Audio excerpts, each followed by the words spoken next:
So good evening, good morning, good afternoon to everyone that is joining us tonight here in Johannesburg. It is wonderful to see Holocaust survivors with us. I see Lionel and his dear wife. I know Miriam is with us. It's always wonderful to see you and see that you are healthy and well. It is also wonderful to see friends, teachers, academics, Anna Maria, I see you, and I see many others. It's really wonderful to see good friends joining on a Thursday evening to learn together. And that's what we did at the Johannesburg Holocaust and Genocide Center in the last year. We moved from in-center, 100% in-center, to a hybrid, really, model where we are in the center during the day, we welcome visitors during the day, and at least once a week, we try to meet with friends from South Africa, from our sister centers in Cape Town and in Durban that are joining us also tonight. I see Linda, I see Claudia, I see Ursula, and I see many, many other friends from the other centers. And also, we try to learn together from experts in the different fields. And tonight, we have an expert from Finland. And Susanna, I met you, I think it was 2018, in a conference in Finland about the Holocaust. The Israeli ambassador that was in South Africa became the Israeli ambassador of Finland. We connected, and he invited me to meet Susanna. And Susanna, of course, worked for so many years in Yad Vashem, and I am also involved with Yad Vashem for so many years. So we had a lot in common. And Susanna joins many times our webinars. We connected, and I really wanted Susanna to share with us her findings from her book that she published some years ago. So let me introduce Dr. Susanna Kokkonen to you officially. Dr. Susanna Kokkonen travels around the world speaking to Christian, Jewish, and civic audiences about the Holocaust, about genocide, about anti-Semitism, and about Israel. She has lectured in parliaments even. She lectured in Canada, in Finland, in Sweden, and at the European Parliament on these issues. She is from Finland, but she lived for many, many years in Israel. She indeed studied even at the Hebrew University of Jerusalem, where I also studied. And her dissertation topic for her PhD was Jewish refugees in post-war Italy, 1945 to 1951. Susanna is fluent in 6 languages. She is skilled in presenting difficult content in a way that, touches hearts, inspiring positive action and reconciliation between people and the past. And as I told you, she worked for many years at Yad Vashem.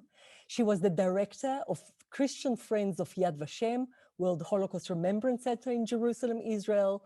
And she knows Israel, of course, very, very well. And that also we have very much in common. Her book, entitled Journey to the Holocaust, Anti-Semitism, the Bible and History, was published in Finland in 2014, reprinted in 2017, and the book came out in Swedish in 2018, and at long last year, 2020, it came in English. Lastly, just to say to you that Dr. Kokkonen frequently contributes to TV and radio programs, as well as publications around the world, and her blog is available in English on the Times of Israel website. So you are very, very welcome to engage with her writing as well. Susanna, the Zoom microphone is yours. I'm looking very much forward to learn from you tonight. Mm-hmm. So thank you very much, everybody. Thank you for taking your time to be here tonight. And I do want to say that this whole topic because it is about Christianity, Christian view on the Holocaust, I feel like I need to explain less formally who I am, where I'm coming from in terms of my faith.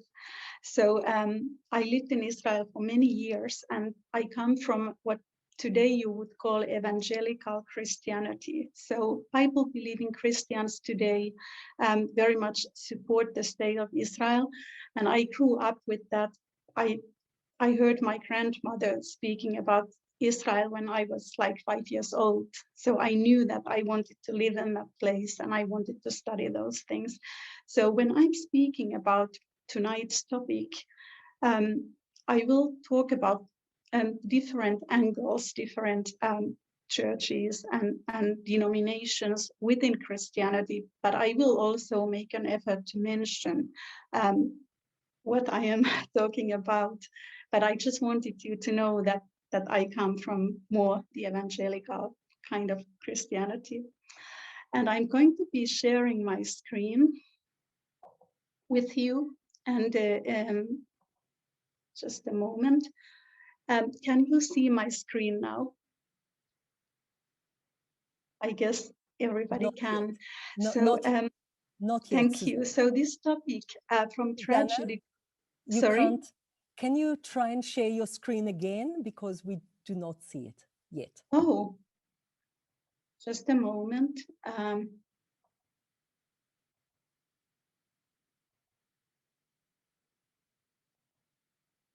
No. Now Okay, we can very see it. good. Thank you very much. Thank you. So the title, From Tragedy to Reflection, I feel like I want to say a couple of words about that, because when we think about the word tragedy, it's like a play, a drama, something that happens to other people. So it's kind of suggesting that we are looking at something that is happening to other people. But when we speak about reflection, reflection is something that meets a surface and comes back to us. It could be light or it could be music, sound. So this already implies something, that there is like a view, and then that view changes, and kind of that person that is looking becomes involved.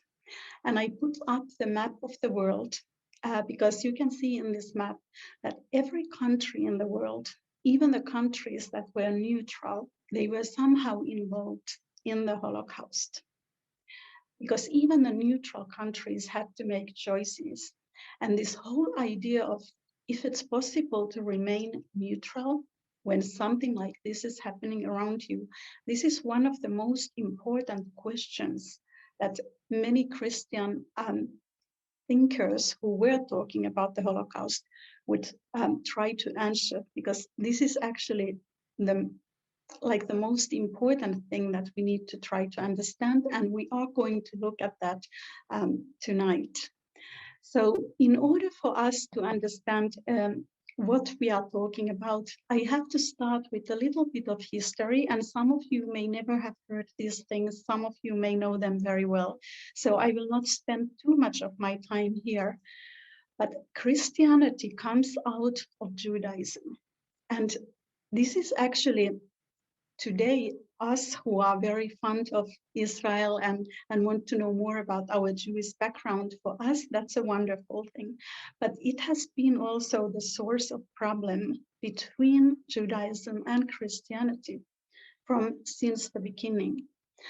And when we talk about church fathers, and you can see the years here, 50 to 750 AD, roughly, we talk about people who start looking at this new religion, and they start creating a kind of religious system, and they start defining what is allowed, what is not allowed, what is part of this religion, what is not.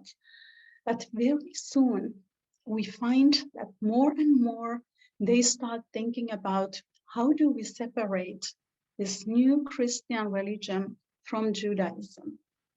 And so here you can see I wrote Apostolic Church Fathers. This would be the Church Fathers who were the first ones. And by the way, this whole term Church Fathers, this is something that it's like a gradual process. People start creating systems and putting down ideas, but they don't necessarily think about themselves in those terms that we today use. So these are the Apostolic Church Fathers, live very close to the time of the Apostles. That's why we call them Apostolic. And so they already start to make this difference between Judaism and Christianity. And so, for example, Justin Martyr, you can see his name there, and he is born in the year 100.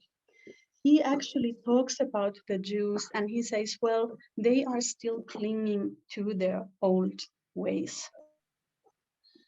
In 325 AD, we have the Nicene Council, and that's one of the important events in the history of Christianity, because that council, now Christianity at this point is becoming the favored religion in Rome, and this is the council where leaders from different geographical areas, from different Christian groups in the Roman Empire are meeting to discuss the religion, and they are really putting down many of the things that we follow today, that many churches follow today.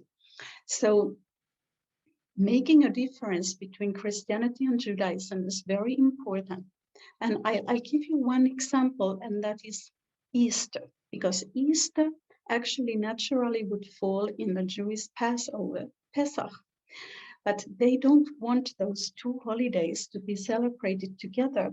So they write to the church in Alexandria, and they say, until now, you have followed the Jewish practice, but from now on, you will observe the custom of the Roman. So this is a very stern letter. And what they are essentially saying is that they are separating church from its Jewish roots. And there have to be some practical actions. How do you do that? So one of them is this matter of the Easter. But they also start writing, not in Hebrew anymore, which was really the language of the Bible, but they start writing in Greek and, of course, in Latin. So the Hebrew mindset is completely replaced. And this is really important as a background, because this is how the church becomes separated from its Jewish roots. And when we come to the Middle Ages, so the Middle Ages we would define from after the fall of the Roman Empire. That's when the Middle Ages would start. So of course we cannot give an exact year, but I wrote 500, generally accepted. And by that time, there are two concepts that have very much become rooted in Christianity that are very anti-Jewish. And I have to mention those two concepts because these are going to be very important in the history of anti-Semitism, but also they are going to become very much part of the heritage in the church. And of course, everything that happens in history, it's like layers. One period is built on the other. So deicide, it comes from Latin, and it means killing of God. So this is the accusation that has been repeated against the Jewish people from since the Church Fathers' time. But in the Middle Ages, it's become very much accepted. And we know that because, for example, if you look at church art, you will be able to see that, but also in the writings from that period and on. And the other concept is what is called sometimes supersession myth, but we today very much call it replacement theology. And replacement theology is this kind of idea that the Jewish people have done a very poor job as God's chosen people, and now the church has come and replaced them. Now, when the Roman Empire collapsed, what made these ideas so dangerous? I mean, these are theological ideas, so we might think, well, it's not so important what they are teaching at the church, but it is very important, because when the Roman Empire collapses, the church actually becomes the only central authority. If you have read about the Middle Ages, you remember how Europe was like at that time. Actually, church many times was acting more like a political power than a spiritual power. So theology, these ideas that have been in the church, they kind of become the law where the Jewish communities are located.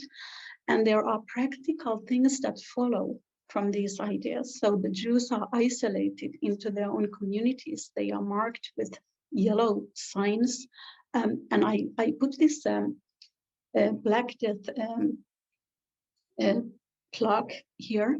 It's from England, because I actually think this is a very good reminder of what happened, because during the Black Death, Jewish people were accused of poisoning the wells, and many people don't know that there were thousands of people that were Jews who were burned at that period, and many were expelled from their communities. So all of these ideas, they had very much practical implications.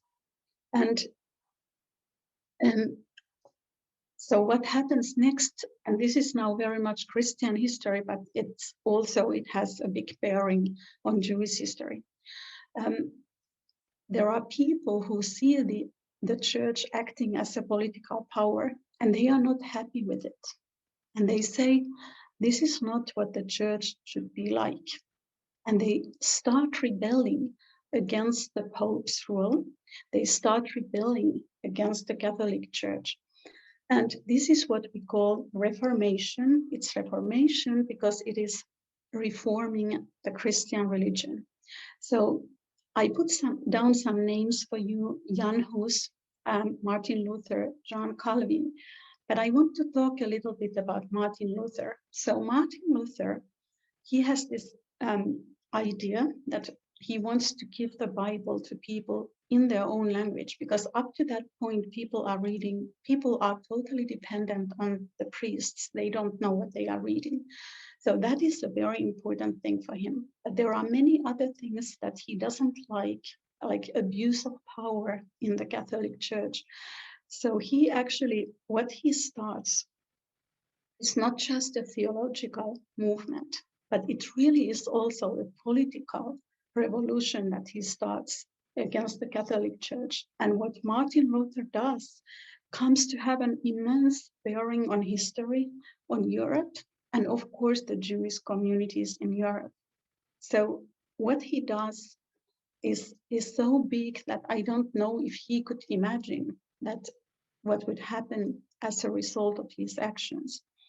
So now I need to talk about his relationship to the Jewish communities where he was in Germany. So Martin Luther initially had a very good relationship with the Jews, because he actually thought, first of all, he was attracted to Judaism, the more simple kind of worship in the synagogue, if you compare it with the Catholic, huge Catholic churches. And he was attracted even to the Hebrew language and so on and so forth. But he expected that the Jewish communities, that they would actually become Protestant Christians. He expected that, like himself, they did not like the abuse of power and all those things in the Catholic Church, but they would accept his Protestant Christianity. And that, of course, did not happen.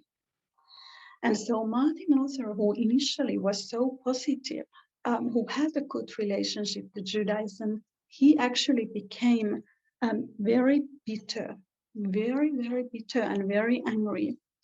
And he actually wrote some horrible things about the Jewish people, which I need to mention tonight, because these things are very important later in Germany. So he said, that you should set fire to their synagogues or schools, and to bury and cover with dirt whatever will not burn. Their houses also should be razed and destroyed. Their prayer books and Talmudic writings are to be taken from them, and so on and so forth. And this actually I feel that it kind of happens in the Kristallnacht in 1938 and in several other events. So I do feel like this is very important, but it's also important because it shows to us that even these reformers who were able to do such huge changes, they were unable to completely separate themselves from anti-Judaism that was so prevalent in Europe at that time, and that was certainly present at the church. So I just decided that I wanted to show you one thing where I can very clearly show you how an anti-Semitic accusation survives and moves from one generation to another. And everybody, I assume, is familiar with the blood libel ritual murder accusation, which was repeated over and over again in the Middle Ages, accusing the Jews of taking a Christian child or sometimes an adult and using their blood to bake matzah bread or other such things. Now, this accusation, we know that it was already present in the antiquity. And then, of course, in the Middle Ages, you can see it in the churches, you can see it sometimes in art and so on. And then we come to Nazi Germany. And in Nazi Germany, you would have the same accusation repeated, especially in the most anti-Semitic publications like the Sturmer. But my point tonight is that it has survived until today, because actually I put down names of two newspapers. One is a Swedish newspaper, Aftonbladet, and actually they repeated this accusation because these accusations, they always change slightly. So they were accusing of Israel of harvesting Palestinian organs, which obviously I don't even need to tell you that it's a complete lie and it's something that could not happen. But the point is that it's just a variation of this same theme. And then the Sunday Times, and this was the Holocaust Memorial Day, the 27th of January, and they published this picture of Prime Minister Netanyahu. In this picture, you see a man. It's a drawing, so you see a man who is building a wall and he's using blood and bodies. So you might ask me, well, how do you know that this even has anything to do with Judaism or the Jewish people? So the face of this man who is building is the face of Prime Minister Netanyahu, who one day earlier, in the only democratic election in the Middle East, had won and was the prime minister. So my point is that this accusation, that it has survived all these times, and that we always need to be very careful with these things, because anti-Semitism changes its form, but it is able to survive. So now we are actually not going to look at the Holocaust tonight, because our topic tonight is how we understand the Holocaust.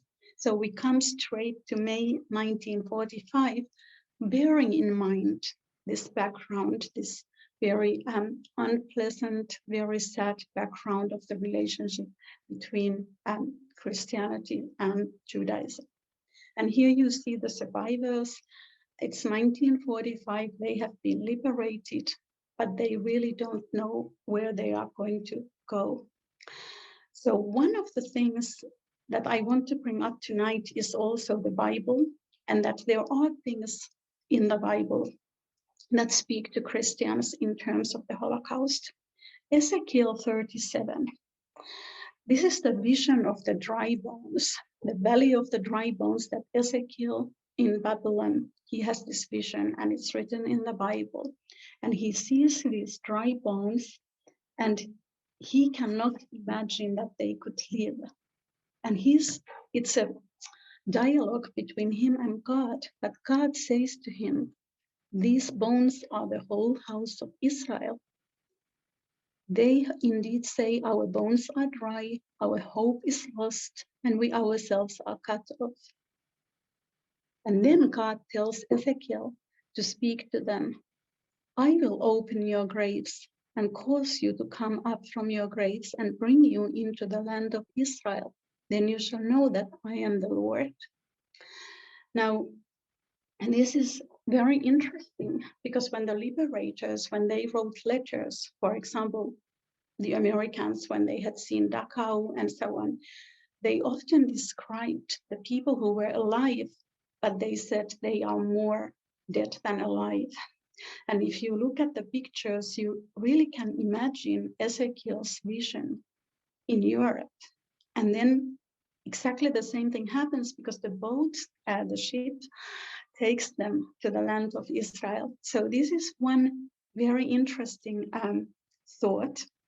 I have spoken about this many times at churches, and actually the Ezekiel 37 verse 14 is written on the main gate of Yad Vashem. So there are some rabbis who would certainly agree with me about this explanation. So how do Christians look at the Holocaust?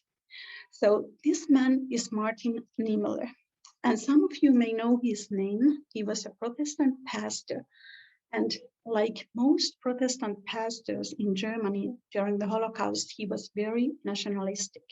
He supported the Nazi party just because he felt that Germany had a special destiny, Germany had to be rescued.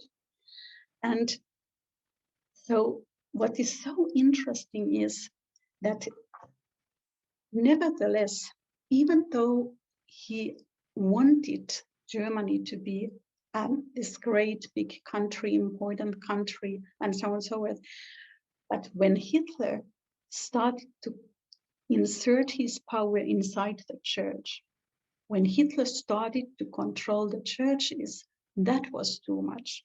And actually, Martin Niemöller is one of the few, if not the only church leader who actually confronted Adolf Hitler. So Martin Niemöller was arrested, and he actually spent all of the wartime in the camps. And he wrote this very famous poem, which I'm going to read to you. First they came for the socialists, and I did not speak out because I was not a socialist. Then they came for the trade unionists, and I did not speak out because I was not a trade unionist. Then they came for the Jews, and I did not speak out because I was not a Jew. Then they came for me, and there was no one left to speak for me.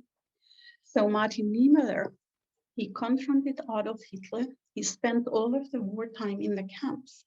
But what did he say when he came out after the war? He said, during the war, I was an anti-Semite. Why was he an anti-Semite during the war? Why did he feel that? Because he believed in this concept, Deicide. I told you earlier, that was in the Middle Ages, the concept, Jews killed Jesus and so on. So he believed in that. So after the war, he still remained a very nationalistic figure, and it's really hard to say, what he thought about the Nazi party, but nevertheless, he wrote that poem. He would travel around the world, and he would speak about these things. He would speak about Germany being guilty and things like that. He wrote this very famous Stuttgart Confession of Guilt. And he actually he wrote it for the church.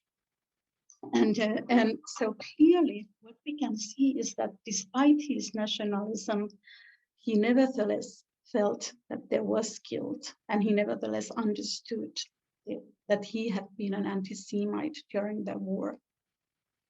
The other figure that I do need to bring to you, I feel is very important in this context, is Dietrich Bonhoeffer.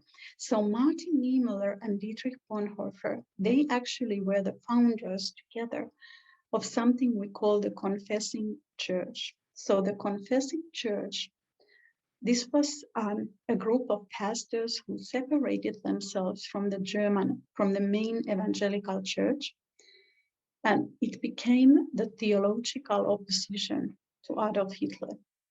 So in 1933, Dietrich Bonhoeffer, he came from an aristocratic family.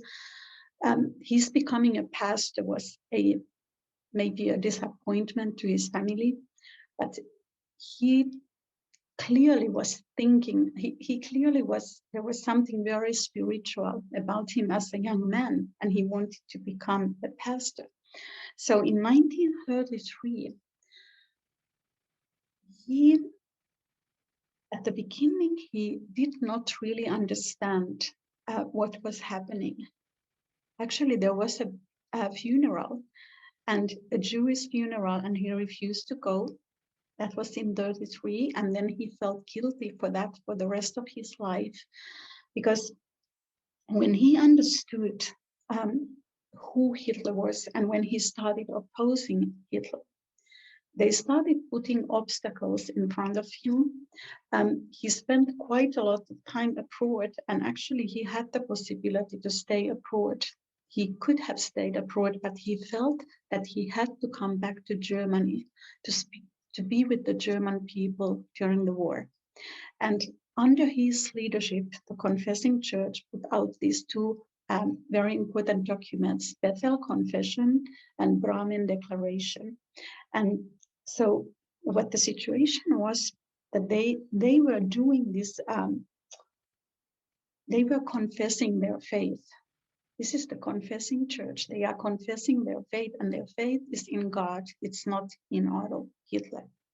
And basically, the point of contention, the issue where there was the most resistance to Hitler interfering with the church, was that the Nazi Party, they wanted to take out all the non-Aryans from the church. That is, if there were people who maybe their parents had converted to Christianity, or maybe one parent was Christian, one Jewish, but there were people who were at the church who were pastors themselves. And all these people would have to leave the church. And that's where these pastors drew the line, and they said no. So you can see what Bonhoeffer said. And this kind of relates to my question right at the beginning. Is it possible to be neutral in a situation like this? Silence in the face of evil is itself evil. God will not hold us guiltless. Not to speak is to speak. Not to act is to act. So when the Kristallnacht happened, actually, Dietrich Bonhoeffer was not in Berlin. He was away in the countryside, and he actually heard about it a day after. But he wrote in his notebook for the Kristallnacht from Psalm 74, verse 8. They said in their hearts, let us destroy them altogether. They have burned up all the meeting places of God in the land. So Martin Niemöller and Dietrich Bonhoeffer, these are the faces of Christian resistance to the Holocaust. It's not a simple story. Dietrich Bonhoeffer joins the Abwehr, the military intelligence conspiracy against Adolf Hitler. And after the failed assassination attempt in 1944, he is also arrested. And then just a short time before liberation, he was actually killed. He had to pay the price for his resistance. But the point tonight is that these two men, Martin Niemöller and Dietrich Bonhoeffer, have become very important to how Christians understand the Holocaust. both of them are actually very complex figures, because Niemöller, especially since he outlived Adolf Hitler and he survived, he had a lot of opportunities to speak, and it was clear that it was very hard for him to understand where was the line between his nationalism and resisting Hitler and so on. He remained a very complex figure. Dietrich Bonhoeffer, because he paid for his actions with his life, has become a very known, a very admired figure in the Christian world. And he wrote many books. Despite being young and dying young, he wrote many books. So he's very well known. And I mean, I do personally think that what Bonhoeffer said, and the fact that he paid with his life for what he was saying, that this would be something that we should keep learning at our churches. I think his life holds a very big value and very big meaning to us. But I do want to bring to you a third figure, and this is Corrie ten Boom. The name is Cornelia, so Corrie ten Boom, that's how she's known. And Corrie ten Boom is very, very well known all over the world in the evangelical Christian world. So the ten Boom family, they lived in Haarlem, Holland, and Corrie actually became the first female watchmaker in all of Europe. And this was a family that was very believing. So in their home, they had been praying for the peace of Jerusalem. They were always praying for the peace of Jerusalem. So for them, and especially for Corrie's father, who had a big role in the story, already before the war started, for them, the Jewish people and the Hebrew Bible had a very big significance. So during the war, they decided that they would hide people in their homes. So there were people who needed hiding places. So they would come and stay with them until a better, more secure hiding place could be found. And so after, at a certain point, they were betrayed. And the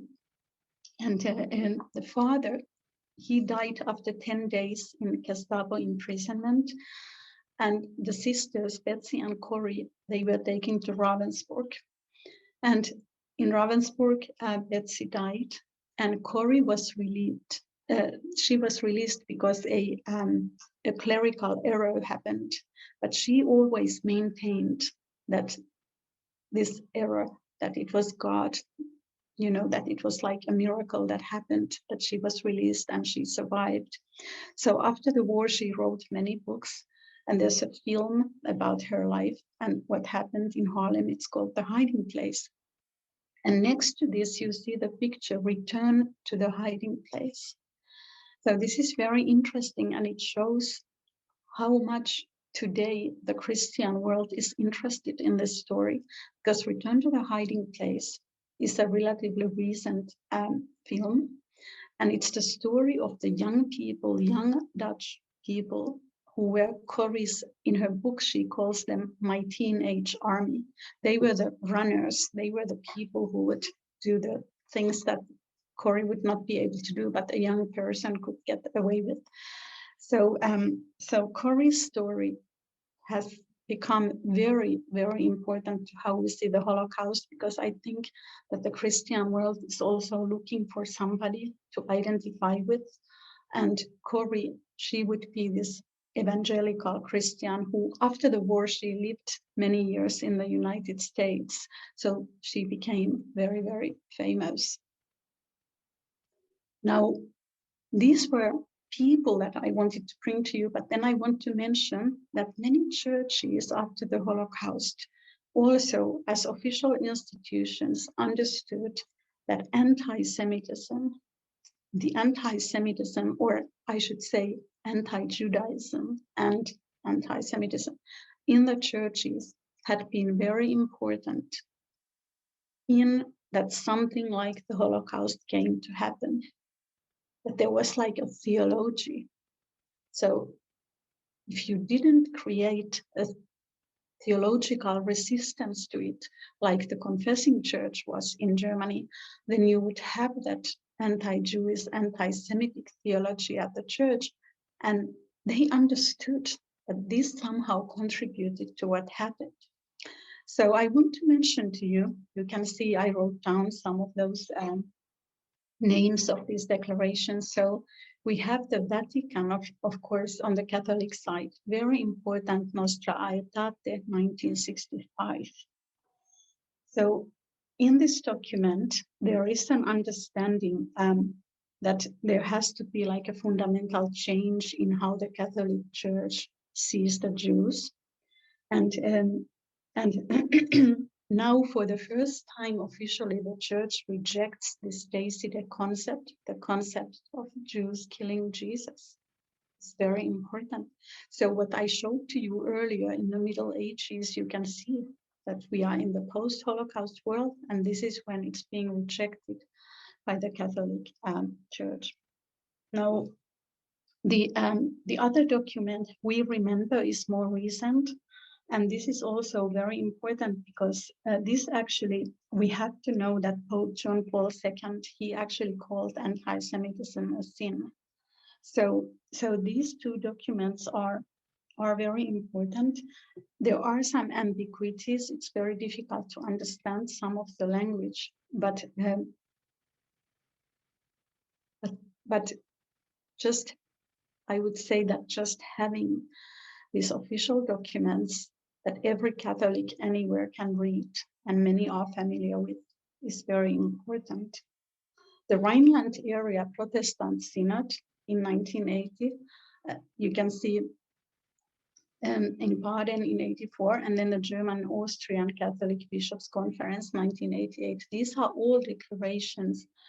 So what these declarations basically express is the understanding of how the anti-Semitism in the church had contributed to the Holocaust. And it's kind of like divorcing from that theology and starting a new theology between Christianity and Judaism, Jews and Christians. And I mentioned there are a lot more churches that I could mention, but I wanted you to see that this didn't only happen in Germany or only in Europe. So we also mentioned the Presbyterian Church in the USA, United Methodist Church in the USA, and there are many more.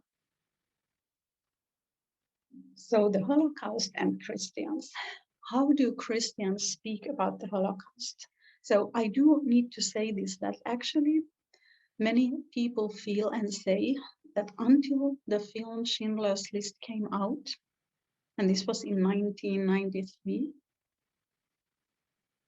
there really wasn't such a big understanding and interest in the Holocaust. Now, I'm not saying that that one film just suddenly changed everything, but I do believe that from the 1990s, there has been a renewed interest. There has been a new interest in the Holocaust in the Christian world. So how do we speak about the Holocaust? So first of all, if we go to Genesis 4:9, and this is, of course, the very beginning, and this is the first murder in mankind's history, and God is looking at Cain, and then he's asking him, "Where is Abel, your brother?" He said, "I do not know. Am I my brother's keeper?"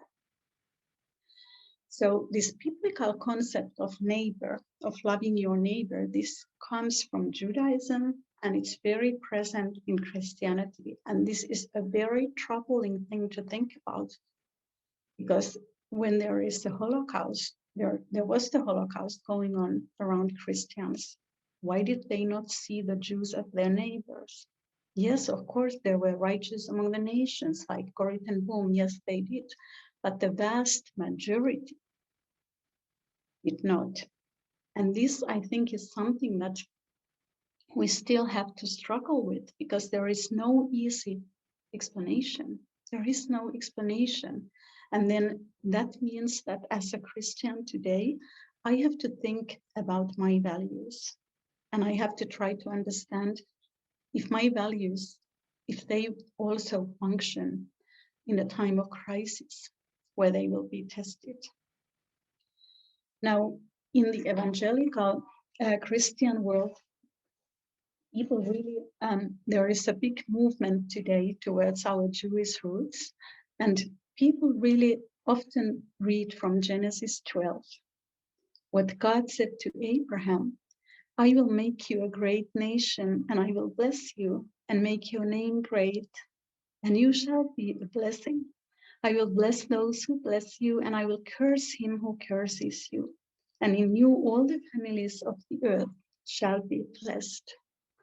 So I think in this like evangelical Christian world, I think we have a kind of an understanding that there is like a choice that we have to make, and that choice would involve curse or blessing, and that the covenants that God made with Abraham are eternal. So these would be things that would very much inform the relationship between Jews and Christians today.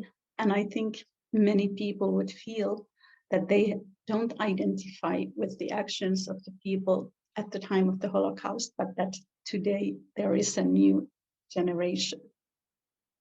And of course, I do need to say that we still have anti-Semitic attitudes in the church today. And one of the things that I very shortly mention is that many of these churches that wrote these declarations about anti-Semitism and how they saw how their theologies were behind the Holocaust in a certain kind of way, that they still had a hard time understanding the state of Israel and supporting it. So this is from the ADL, this definition that if you criticize some Israeli policies, that does not constitute anti-Semitism.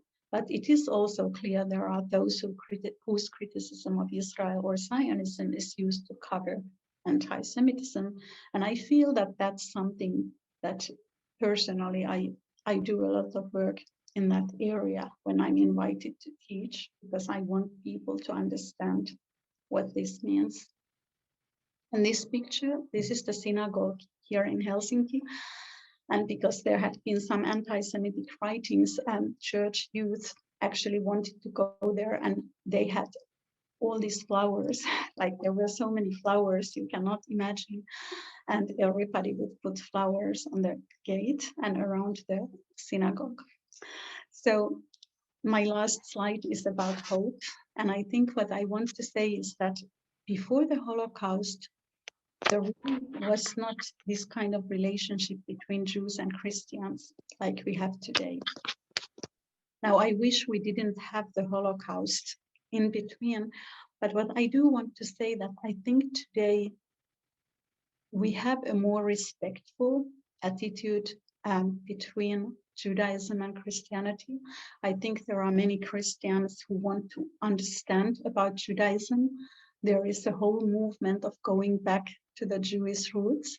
So I do want to end with this hopeful note that I think today we never forget the past, but we also have hope for a shared future. Thank you.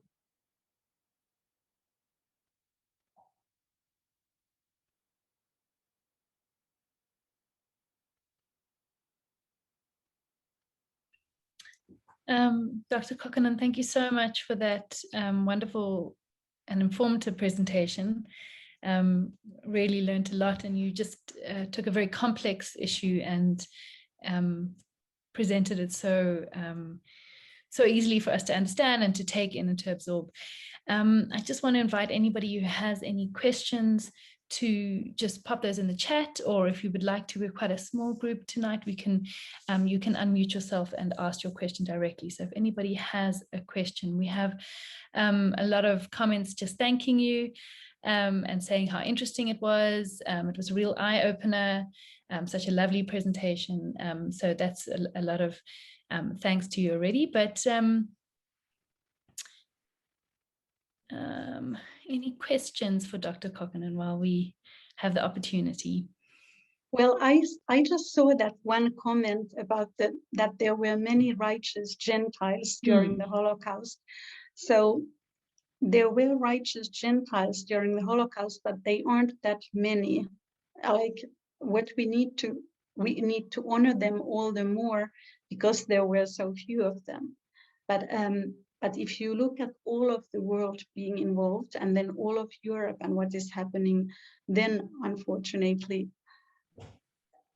my hope is that we have learned something from that story and that today we would be more righteous, but I want to honor those because they were so few.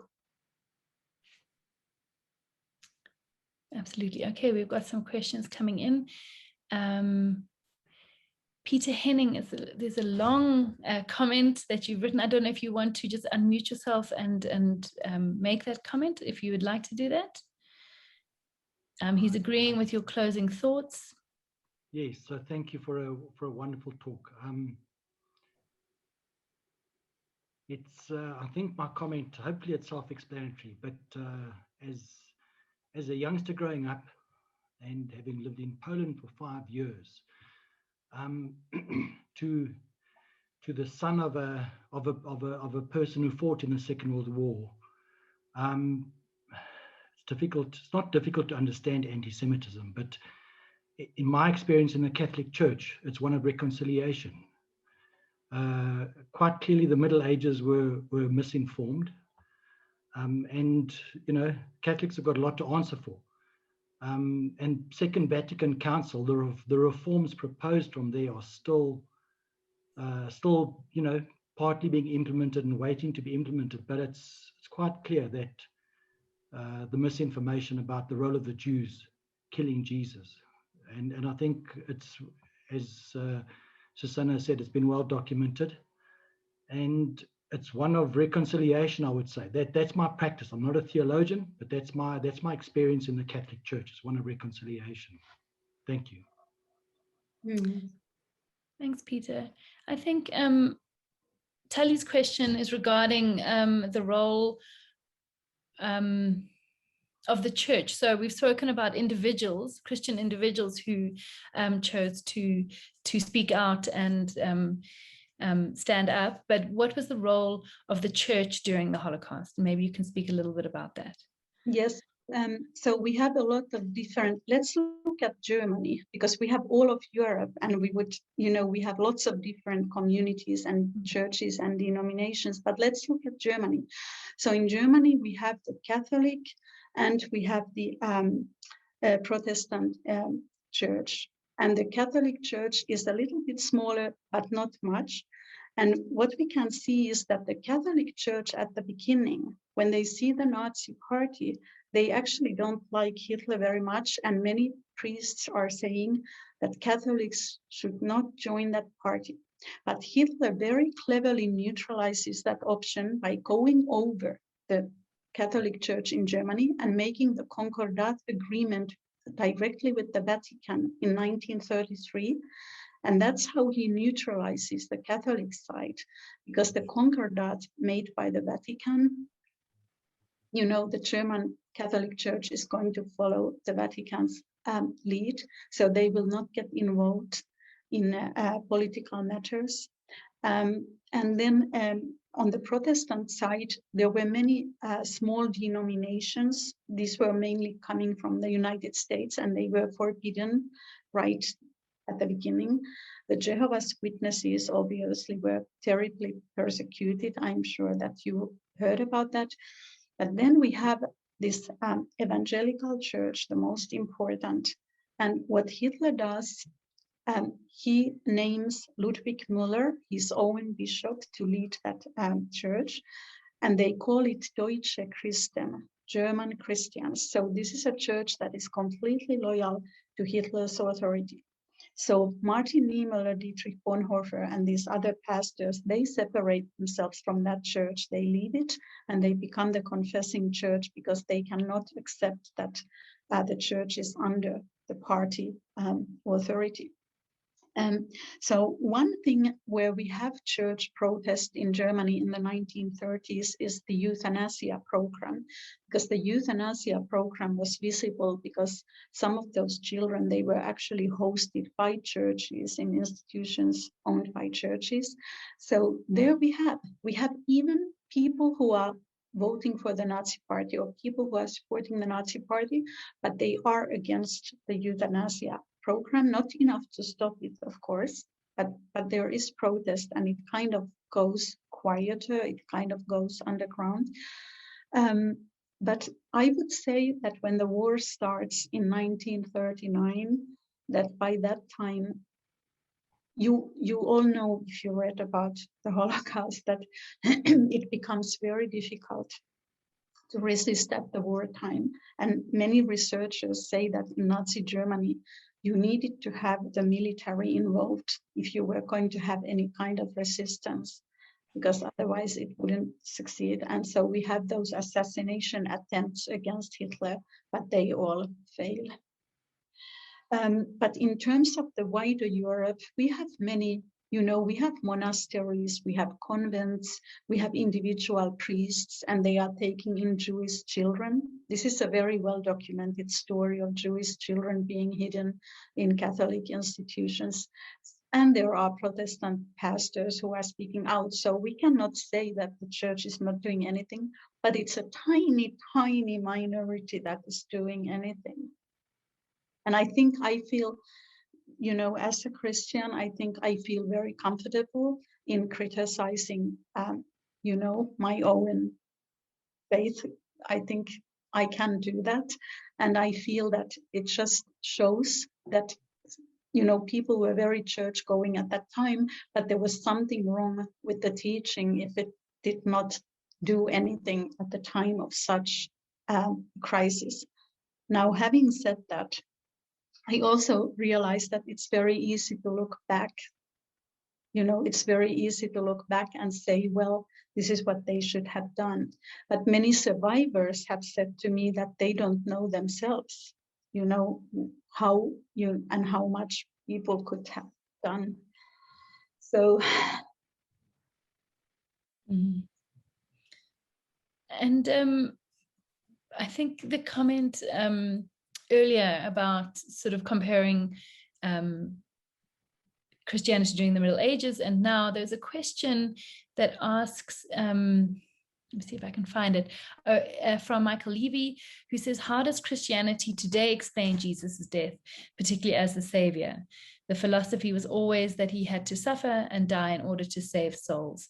So could you maybe just talk about how the sort of explanation of his death has changed over time? So historically speaking, now there is the theological dimension, why he died and what we believe, but then there's also the historical setting. So historically speaking, we have the Roman Empire at that time that is governing the whole world. The whole known world is part of the Roman Empire at the time. And we have the land of Israel, which is also governed by the Roman Empire.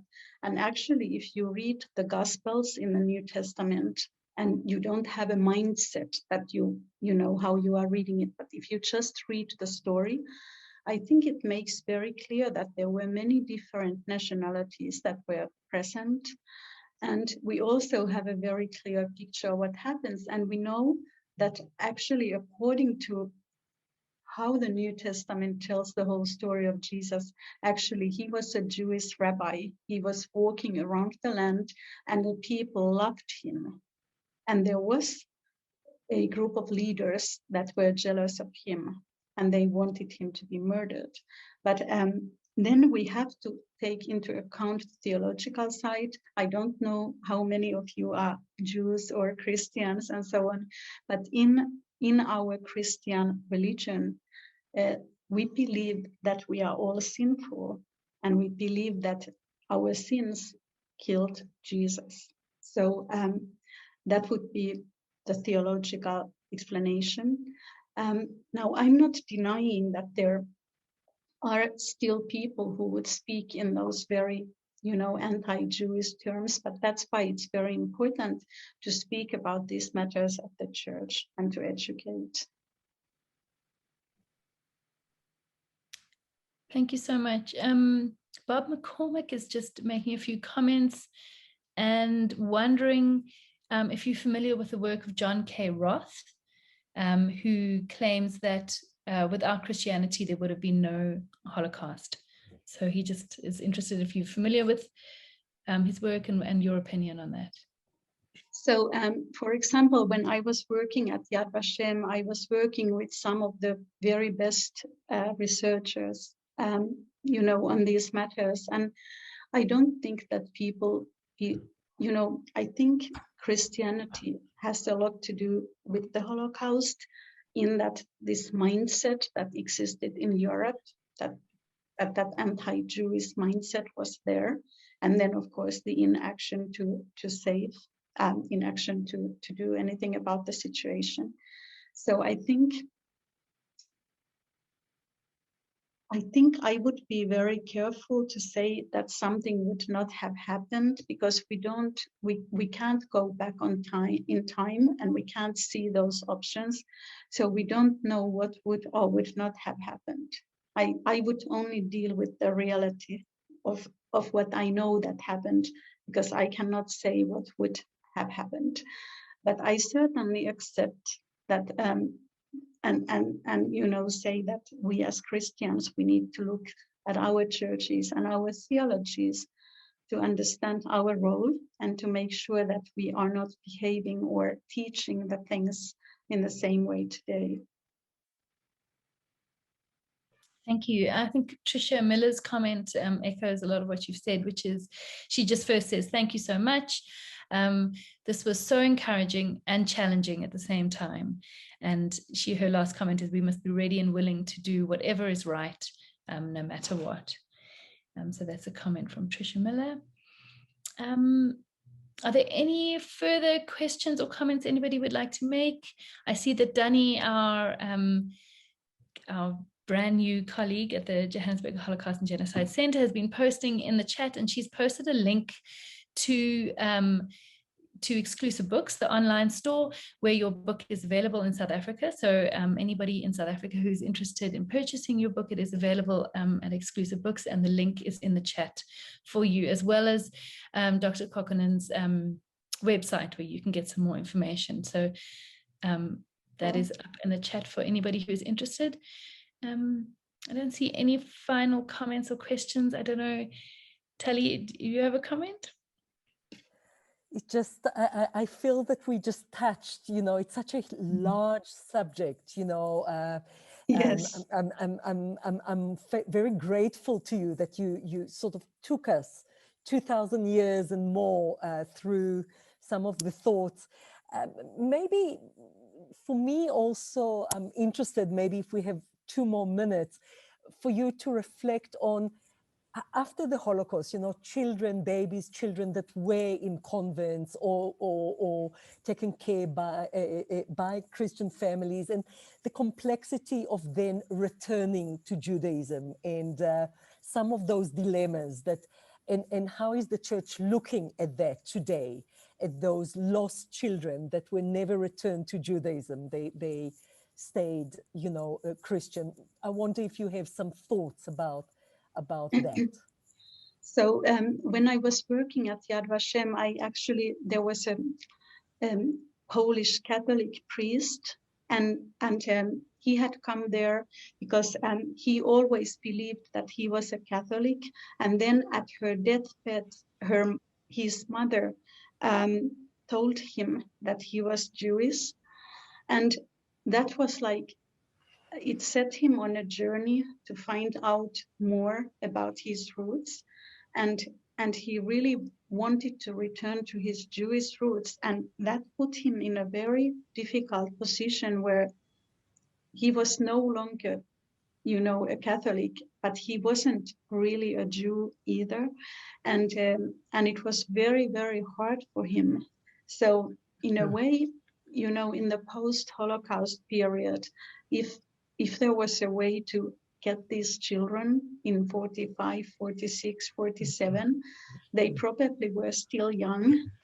They were able to relate to being with their real family and everything, although we know that there were very tragic, you know, separations but I think if you are already an adult, when you find out something like that, I think it becomes a trauma that it's probably impossible to, you know, to reconcile these two very different realities. I think it has been a huge trauma for what I have also heard many stories when I was in Israel and in Yad Vashem, and it has been a huge trauma. And some of these children, they went back when they were adults and they went to look for those families that had them during the Holocaust. And sometimes it was a very happy story they met, and then at least they were able to share some of their years, you know, and meet and so on. But sometimes, of course, they didn't find anybody or they, yeah. So I think very difficult. And I know that because during World War II, Finnish children were taken to Sweden because that was the only way, you know. It was a horrible time. So those children, they didn't want to come back to Finland. And then when they had to come back to Finland after the war, their parents were very poor. And in Sweden, they had had a wonderful life. And many of them, they actually never had a good life, you know, after that. So it's a very complex situation. Thank you. I'll just say to those here that next week on Tuesday evening at 8 o'clock, we are doing a world premiere of a film of a Holocaust survivor from Poland and South Africa. She shared her life in both, that was in the Warsaw Ghetto, was smuggled out as a very little girl out of the ghetto and grew up as a Catholic, a Roman Catholic in Poland after that. And it's her story, the story of her mother, her story, the story of her siblings, and her kids, her sons. Her son only found out about his actually Jewish roots through his mother at the age of 21. So I recommend for all of you to join us on Tuesday night. The film is called Nobody Told Me, and it is then followed by an interview, a conversation with Wanda Albinska and her son Luke. So I recommend to join us for this world premiere. And thank you. Charlie, I wonder if I could make a last comment, if that's possible. First of all, I want to say thank you to Susanna for a wonderful talk. Thank you. To get such a complex matter across in such a short time is, I would say, impossible, but yes. done so well. I come from a similar background, the evangelical background, if you want to label it, Christian Zionism, if you want to take such a bold term. But so I feel one of the problems with Christians in general today, and so I can criticize from my point of view, is apathy.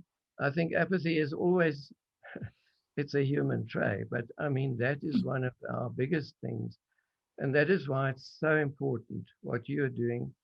And it's so important to educate people in general and the church in particular. And then I just wanted to go to this myth or this misconception of deicide.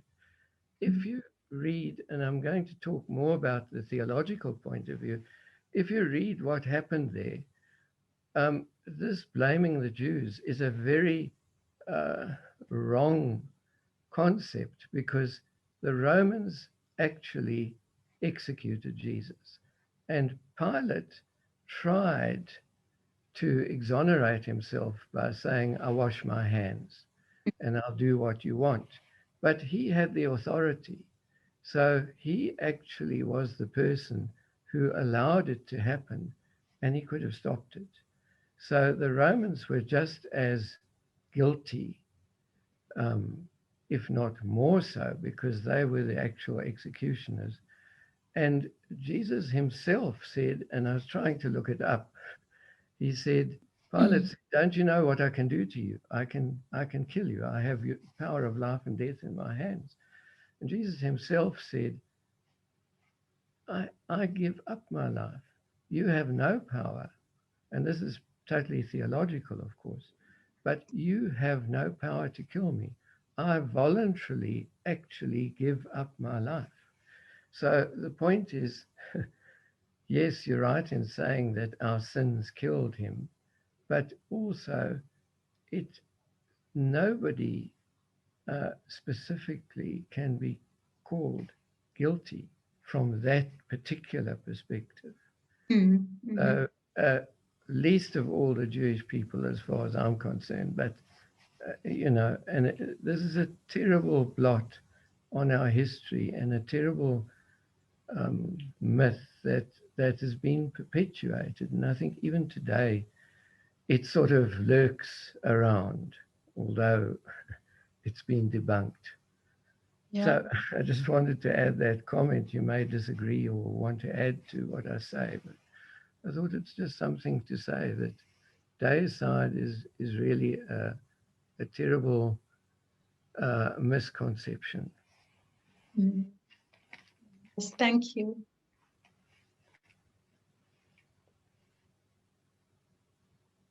Mm.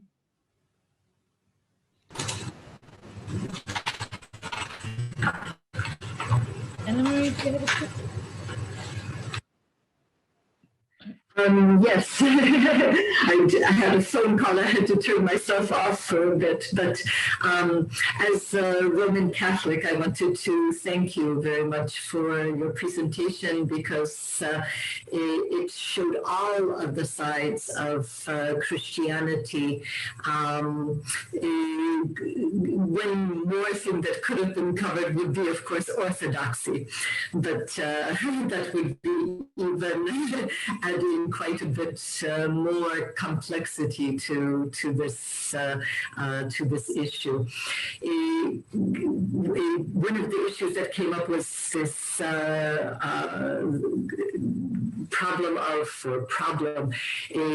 the situation of children who were in the monasteries or convents. Usually it was convents here in Poland. I don't know if it was the same in other countries. Yes, it happened.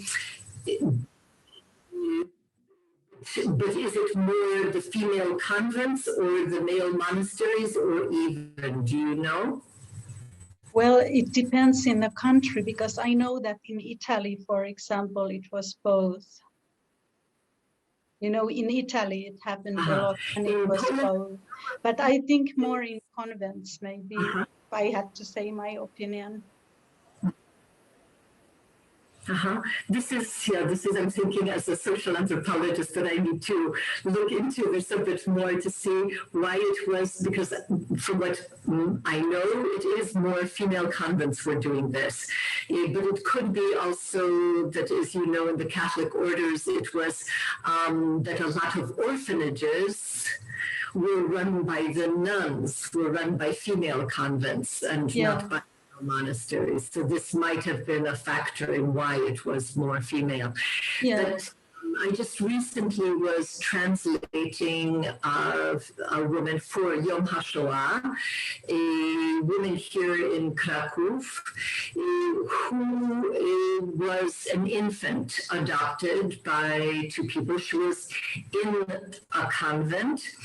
A childless couple came and adopted her. And she found out actually very quickly. They didn't hide so much her origin, but she grew up all of her life as a Polish girl, a Polish Roman Catholic girl. Actually, I think it was when she was about 18 or 20 that she did find out from her parents. I think I made a mistake. Yes, it was when she was 18 or 20 that her mother on her deathbed, similar story as with Father Vashkinel, about whom we spoke earlier.